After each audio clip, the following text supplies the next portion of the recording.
What If Episode 2. You know we're talking about it. Come on inside. What's up, everybody? We are the Jersey Comic Crew. Today we're talking about Marvel's What If, animated series that talks about the what ifs in the Marvel Universe and different worlds and realities. Today we're talking about what if T'Challa became Star-Lord. Before we get into the nitty-gritty of the episodes, this is your spoiler warning. We're going to talk about the events of the episode because that's what you do in a review. So go ahead and watch it real quick if you haven't already, and then come back here. It's a great episode. Like I said, great episode. I want to talk a little bit about the episode as a whole. A lot of fun, a lot better than the first one, I think. And like these two, after watching 2 episodes of the Marvel's What If, it definitely feels to me like they're mini movies. Like so much happened in this episode with great action. There was threats, there were stakes. The comedy was great. A little heavy on the comedy in this one, but it makes sense because it's Guardians of the Galaxy. You kind of expect that when you watch a Guardians of the Galaxy property. It was just a lot of fun, and seeing T'Challa as Star-Lord and hearing Chadwick Boseman just brought tears and hope to my heart. Yeah, I agree. That was touching, especially at the end when they had like the dedication to him. That's when I was like, oh yeah, this is very sad. For an episode that was absolutely fun and Yes. and hilarious, and a side of Chadwick we don't get to see in the movies as this, regal kind of weight of the world's on my shoulders Black Panther. Now we get to see him as this like fun-loving Star-Lord. He got to take over like the Chris Pratt role, Which is great. which was fantastic. And some of the funniest stuff is just the fact that he's just so much better at being Star-Lord than Pratt is at being Star-Lord. Because like the first scene off the bat is hilarious to me, where he's like, "You're Star-Lord." Yeah. He's like, "Oh my god!" And he's like, he's got fanboys, and he's like this, which I thought was such a brilliant turn. He's like an intergalactic Robin Hood. I loved it. I thought it was so smart. And like just to see him like, oh, you saved this world. You saved this world. You've done all this kind of good. He's like, yeah, the Ravagers, we turned over a new relief. He's like, we're going to take the Infinity Stone instead of selling it to the highest bidder. He's like, no, we're going to like power a planet and we're going to save them. Yeah. And I was like, this is so cool to see this altruistic Star-Lord like really becoming, what it is. And the biggest turn of events was when they're all sitting in the bar and they're all talking. Like sometimes the best weapon in your arsenal is just a conversation. And then you see Thanos, right? And he just pretty much convinced Thanos not to do it. And everybody's Hilarious. like, he's like, my idea still has merit. Like it's genocide, Thanos. You can't do it. This is not a good idea. He's like, yeah, but it would have been effective. It's not genocide because it's random. It's okay. And it was just great to see Thanos like hanging out with Star-Lord and like being good. So great. And there's like 2 things there I was like hooked on. Number one is that it seemed like Nebula and T'Challa had this like relationship. Oh, they definitely have some kind of relationship. She called him like Cha Cha, like it was like his nickname. Cha-Cha And like smooth. she had the blonde hair. And like Thanos just seemed like that guy in everyone's friend group who always has the worst ideas Yes. of things to do, but like will stand on that hill and not get off of it, of like, no, I'm doubling down. I still believe this would have been fun or a good idea. And it's like, no. Like you should not be doing this. Like it's okay to have bad ideas, Thanos. But I loved it because it also placated to like the hilariousness and craziness of like the Endgame series, right? Yeah. Where you have like, oh, did anyone just try to talk him out of this? Or like, no, we just tried to beat him up. And You it's think like, that, fists are sometimes better than words. yeah, so like that was funny. And then also like the aspect of like, which we've talked about before, his idea wasn't that bad now that we look at it from a societal perspective, right? Like, so that's why like I just love that he kept going like, hey, it would have been random, We see what a year and a half quarantine could do to the planet. I'm just saying. Man. He Like, has some more merits. and I just loved even like jumping forward to the end where they're Yeah. at the party back in Wakanda, and he's like, I wouldn't have picked people. It would have been absolutely random. And it's just like he's still And he's trying like to flirt with going a random girl. so amazing. And Nebula's like disgusted, and I just love that you get like Josh Brolin back to do the voice of Thanos, and Michael Rooker doing Yondu, and all these guys. Like it's such credit to what Marvel does now, as far as just, hey, like everyone, no matter how big or small their role, just wants to be a part of this. Yep. Which I think ups this animated series in a way that a lot of animated series don't get initially off the bat. And I do love that the animated series is not 20 minutes or 25. It's like 35 minutes, right? And it's Yeah. enough time to flesh out a full plot. And like you feel like it's a little movie. You're like, oh my God, I wish there was more. Which is great, leaving you wishing there was more.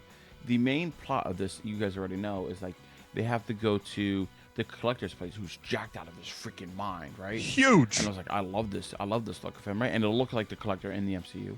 You have to get these seeds to restore the universe. They get there, they find the Wakandan ship. Howard the Duck is there. We get a scene with Howard the Duck, which I didn't know that I needed, but I'm so glad I got it. Played by Seth Green, voice of Chris on Family Guy. Was it Seth Green? Yep. Oh, Robot dude, Chicken. it was great. And then seeing the battle between T'Challa, Star-Lord versus the Collector, and the Collector's calling down different things. I thought that was so smart. But like, oh, the Collector in his ultimate glory would have all these things. He could call it like it just made sense and it's believable. It's like, oh, maybe the Collector in our universe could get to this level. And the fact that like he opened up the weapons and it's all of like the Avenger weapons. Like you had like Mjolnir was there. You had Cap Shield. All these little like small Easter eggs of all these different things. He used the elf dagger from Malekith. Yep. And then obviously Hela's like headdress, and he even does the thing where he like opens it up. He's just like, such a theater style. Like just a theater man. I loved it. I also loved like his body was kind of like this hybrid Iron Man suit in a way. Yeah. Right? Because he just kept hitting the pad, and he had like that gauntlet that gets taken off, but he kept hitting the pad and like stuff would fly to him, and he had all this control. There were Skrulls everywhere, there were Kree everywhere, there was a billion Easter eggs, but like obviously all of them are based on Guardians. But yeah, I love the plan. I love that in classic kind of Guardian style. In this plot, we had like the classic double cross, right? Like Nebula betrays them, and she had a plan with T'Challa the whole time to double cross the Collector because of his power set. As you said, the dude is ripped. Yeah. So I was waiting for one. I also love the Black Order in this. Oh, they were great. As like the kind of bodyguards of the Collector, because he's become like the Thanos of the universe. And it's cool to see them both fight Thanos. Yes. And Thanos was losing. I'm like, oh, they really were that strong. Like, which you may or may not have been able to perceive in the MCU just because they had to get through stuff so quick. But we even got like the heartfelt moment with T'Challa and Yondu, right? Yondu's like, yeah, I lied to you. Wakanda was destroyed. And you still got that like feeling because like immediately you're reminded of like all the pain that Peter went through in the Guardians of the Galaxy. And like you have this happening again. So you already have that. And they were able to get that same effect in less time because they're building upon the universe they already had, which was so smart. And then seeing all of Wakanda get back together with T'Challa saying, you're a man of the stars, that's where you belong. You're like intergalactic man of the world or something to that effect. Like it was just great to see all that. And then just hearing T'Challa say Baba and like reconnect, like and to talk about the next plane and everything. It just flowed so smoothly what was actually happening in real life with T'Challa. And with the show, like Marvel did such a great job with this. I can't talk about the show enough. Yeah, I agree with you 100%, Rob. And I think what hit me in the feels the most was when he comes back to Wakanda and they start playing that like Black Panther tribal music at the end. And I was like, oh my God, like that's where like everything started to hit towards the end of the episode. Yeah, and I love the fight scene. I love that Yondu, like I also like that Yondu's arrow got broken because it becomes like the easy way out for every situation. And I loved Nebula too. I thought Karen Gillan's coming back as Nebula was fantastic. I kind of hope like in our universe they kind of connect some of the dots, like she gets hair because that's kind of like her comic book look where she has hair and she becomes a little more humanoid as time goes by and starts to get her own kind of personality, and she's not so robotic. But seeing that, I was also waiting for Thanos to accidentally find the Infinity Gauntlet in that collection as he's fighting me. I was like, "Oh God, here we go!" Like fighting, and he looks at it and then disregards and move forward. I think yeah, but there's like no gems in it, so he's like, eh. I think that would have been good, like if they threw that in there. But moving on to the last little thing, like there's like not an after credit scene, but it's the ending, right?